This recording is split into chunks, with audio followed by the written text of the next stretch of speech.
السلام عليكم. بسم الله بدينا وعلى النبي صلينا. حكايتنا اليوم يا سادة غادية تدينا لواحد العالم مظلم، عالم كيبين لينا باللي احيانا الضربة القاضية ما كتجيكش من عند العدو اللي باين، بل كتجي من عندك الشخص اللي كيجلس معاك في ميدة وحدة، كيضحك في وجهك وكيخبي السم مورا ظهره. قصة اليوم غتخلي كل واحد فينا يراجع حساباته ويفكر 1000 مرة قبل ما يدخل أي واحد لدارو ويكشف ليه أسراره. الزمان عشية من العشيات والشمس بدات كتجمع خيوطها باش تغيب، والناس غادية لديورها ترتاح، والمكان قسم المستعجلات في واحد السبيطار في نواحي الدار البيضاء.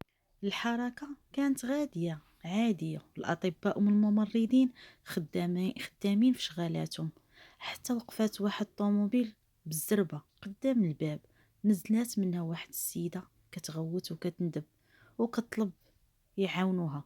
الممرضين جابوا الشاريو اللي هو السرير المتحرك بالزربة وخرجوا واحد الشابة من الطوموبيل.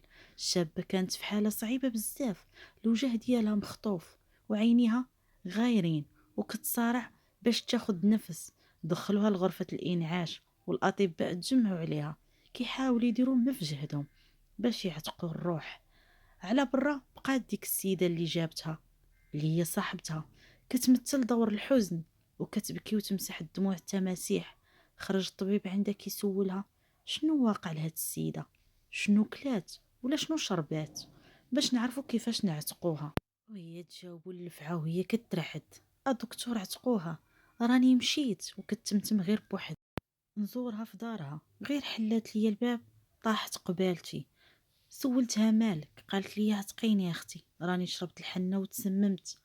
الطبيب حل فمو وبقى كيشوف الحنة ما كديرش هاد الحالة كاملة. قلب ليها فمها وفعلا لقى اثار ديال الحنة، ولكن الاعراض كانت كتدل على مادة سامة وخطيرة بزاف، مادة اللي كتقضي على الاعضاء في دقائق، وما هي الا 10 دقائق. الاجهزة صفرات والقلب سكت. الشابة اللي كانت في 40 في عز شبابها ومزوجة وعندها بنية صغيرة فارقات الحياة وخلات وراها لغز كبير.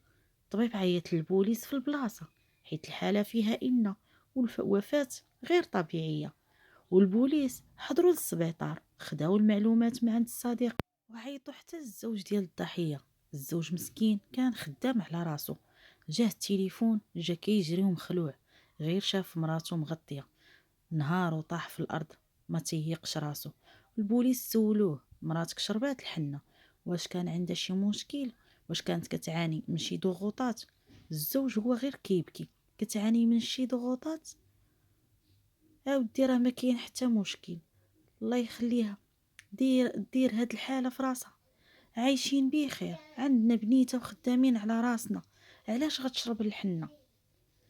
رسالة من القلب لعائلة الصفحة. خوتي وخواتاتي المتابعين الأوفياء ديال هاد القناة اللي كبرات بيكم ومعاكم، قبل ما نغوصوا في عمق هاد اللغز ونكتشفوه الحقيقة، بغيت نفتح لكم قلبي. مؤخرا بسبب ظروف خاصة ما بقيتش كنقدر نبوستي بزاف، وهادشي خلى التفاعل يطيح لدرجة كبيرة، والقصص ديالنا ما بقاتش كتوصل للناس. هادشي الصراحة كيحبط وما كيشجعش باش نزيدو نضاعفوا المجهود. انا ما طالبه منكم والو، غير جيم كيف العاده وتعاليق زوينه، وتثبتوا حضور ديالكم وبارطاجيو القصه مع العائله والاصدقاء. الوفاء ديالكم هو السند ديالنا. ونرجعوا دابا لقصتنا. المحققين بحكم الخبرة ديالهم ما سرطوش ديك الرواية ديال شربات الحنة بوحدها، هزو الزوج ومشاو للدار ديالو باش يقلبوا المسرح الجريمة. دخلوا للشقة بداو كيقلبوا ركنة بركنة. المفاجأة الأولى: الدار نقية كتشعل، ما كاين لا كيسان موسخين لا غرارف فيهم بقايا الحنة، لا ريحة الحنة، لا حتى شي أثر كيدل على أن السيدة خلطت ديك المادة وشربتها في الدار. إلا كانت شرباتها في الدار، فين هو الكاس؟ وفين مشات البنية الصغيرة اللي في عمر ديالها 4 سنين؟ الدار كانت خاوية كتصفر. هنا البوليس بداو كيسولوا الجيران واللغز بدا كيتفك دقة دقة. جارة من الجوار قالت للبوليس: يا سيدي، جارتنا راه ما كانتش بوحدها، 3 د العشية جات عندها هذيك صاحبتها اللي ديما كتجي، الصديقة اللي داتها للسبيطار الناس، وكانت معاها واحد السيدة أخرى، مرا كبيرة شوية. طلعوا عندها وما كاملاش نص ساعة هبطوا مجموعين، والضحية كانت شادة بنتها في يديها، وركبوا في الطوموبيل ديال صاحبتها وزادوا.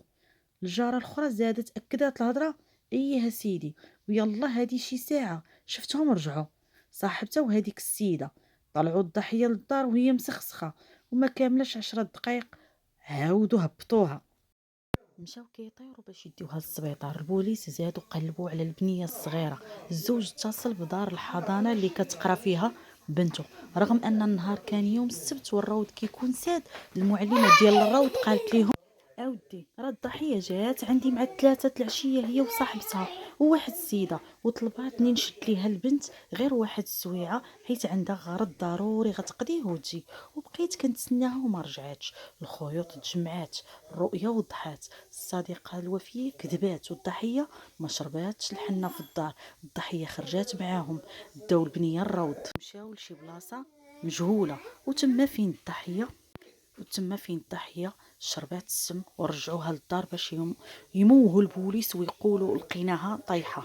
المحققين طاروا عند هاد الصديقه، دخلوها لغرفه التحقيق وواجهوها بالادله: قتلتي، مشيتي تزوريها، لقيتيها طايحه، الجيران شافوك، خرجتي معاها مع 3، والمعلمه الروض شافتك معاها. شكون ديك السيده الثالثه اللي كانت معاكم؟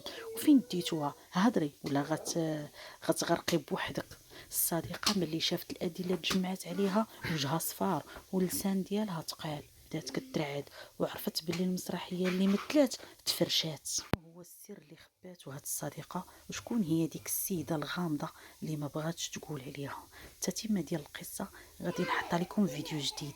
نتمنى القصه تنال اعجابكم، وحطوا لي ارائكم في التعاليق.